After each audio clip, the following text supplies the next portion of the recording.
యావత్తు తెలుగు ప్రజలకు, దేశ ప్రజలకు, ప్రపంచ మానవ జాతికి జగద్గురువులు, కాలస్వరూపులు, ధర్మస్వరూపులు, మహత్పూర్వక అగ్రగణ్యులు, మహారాణి సమేత మహారాజా శ్రీ శ్రీ అంజనీ రవిశంకర్ శ్రీమాన్ వారు ధర్మోద్ధారి అయి తెలియజేయ పరిష్కారయుక్త ఆశీర్వాదపూర్వక అధినాయక శ్రీమాన్ వారు ధర్మోద్ధారి అయి తెలియజేయ ఆశీర్వాదపూర్వక దివ్య సమాచారం గ్రహించి అప్రమత్తం చెందగలరు.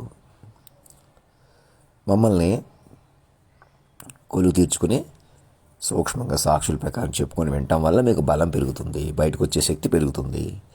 నా కోసమే చూడకండి, మీరు ఏదో చేసేయకండి. మీరు నా కోసం చూడలేదు, మీరు ఏదో చేసేయగలం, ఒక పరికరాలు మా చేతిలో ఉన్నాయి, ఇలా రకరకాల ఇప్పటికే మేము ఏదో చేసేసాం కాబట్టి ఇలాగే ఉంటాం అనే ద్వారానే ఎవరికి ప్రమాదం. ప్రెసిడెంట్ గారు అలాగే ఉంటే మీరు మామూలు మనుషులు ఇలాగే ఉండాల్సి వస్తుంది. ఆయన మార్పు తీసుకొని వచ్చి అధినాయక ప్రభుత్వంగా మారిపోవటం, రకరకాల రాజకీయాలు, హడావుడి, కుల గొడవలు, మత గొడవలు, అవిగ్రహాలు పడగొట్టారు. ఆ దేవుడు ఈ దేవుడు ఈ గోళ్ళు ఏమి ఉండవు. అసలు మనం మనుషులు కాదు, మనసులు. మాట రూపంలో ఉన్నాం అనుకోవటం సులువు, ప్రశాంతంగా ఉంటుంది, హ్యాపీగా.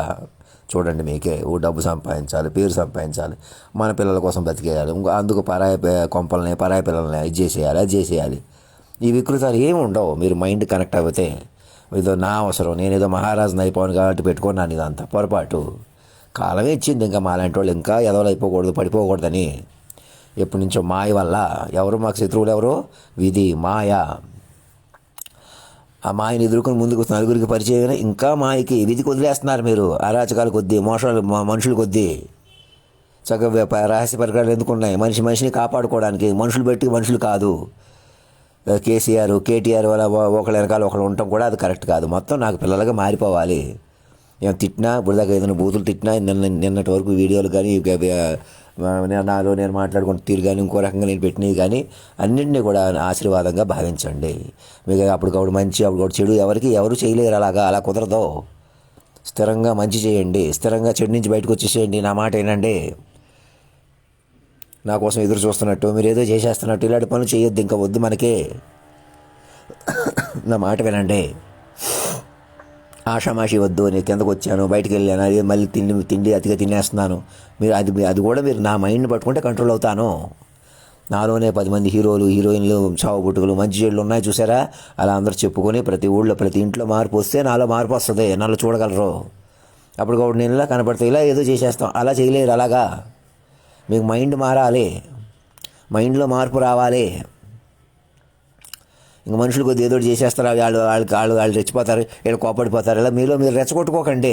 మనందరం ఆలోచిద్దాం సార్, ఆయన చెప్పినట్టు చేద్దాం సార్, బయటకు వచ్చేద్దాం. నిజమే, వ్యసనం నుంచి, మాయ నుంచి ఆయన చెప్పుకుందాం, ఆయన మీద చెప్పుకుందాం, విందాం. గంటన్నరలో 10-15 ఏళ్ళు అంటున్నాడు కదా, నిజమే. అది సాక్షులతో చెప్పించుకుంటే కొంత ధైర్యం వస్తుంది. దాని మీద 100 పేజీలు, 1000 పేజీలు, 2000 పేజీలు డెవలప్ చేసి మరి కొంత ధైర్యం పెరుగుతుంది. అలా మెల్లగా నన్ను పట్టుకొని అలా ముందుకు వెళ్ళిపోతాం. 5000 పేజీలకి నన్ను కొలువు తీర్చేయచ్చు ఢిల్లీలో తీసుకెళ్ళి ప్రత్యేక విమానం మీద. అప్పుడు మీ అందరికీ సమ్మతించి, అంతేగాని మేము ఎవరినో కూర్చోబెట్టుకుంటాం, ఏదో చేస్తాం. అలా ఏదో లేదు, ఇక నేను అని పనికిరాదు. మీ సంసారం, పిల్లలు అన్నీ కూడా అధినాయకుడి ప్రకారం ఉన్నాయి. వాళ్ళది దాంపత్యం, దివ్యత్వం, గొప్పతనం. వాళ్ళు బంగారు చిలకలో. మరి వాళ్ళకు గూడేది మన గుండె. మనలో పెట్టుకొని మనం చెప్పుకొని వినాలి, వాళ్ళని అలాగ చెప్పుకోవాలి, పెంచుకోవాలా. గబుకుని పెళ్లి చేసేసుకుంటే ఆ స్టేటస్ ఎవరికో రాదు. అందరూ కూడా నాకు శిష్యురాళ్ళే, పిల్లలే. అలా ఆవిష్కరించిన తర్వాత మీ పూర్తిగా, నా తల్లిదండ్రులు పూర్తిగా మీకు ఆలోచన రూపంలోకి ఇచ్చేసిన తర్వాత, వాళ్ళు పూర్తిగా కాలాతీతులుగా మార్చేసిన తర్వాత నేను ఇక సాధారణ మనిషిగా భూమి మీద ఎలా కొనసాగుతానో, స్పెషల్ క్లాస్, నా పెళ్లి చేసుకోవడం అన్నదే ఒక ప్రత్యేకం, అపురూపం. లేకపోతే మళ్ళీ జన్మెత్తుతాను, ఇద్దరం మళ్ళీ పుడతాం, మీకు దివ్యవాక్కుల్లో ఉంటాం.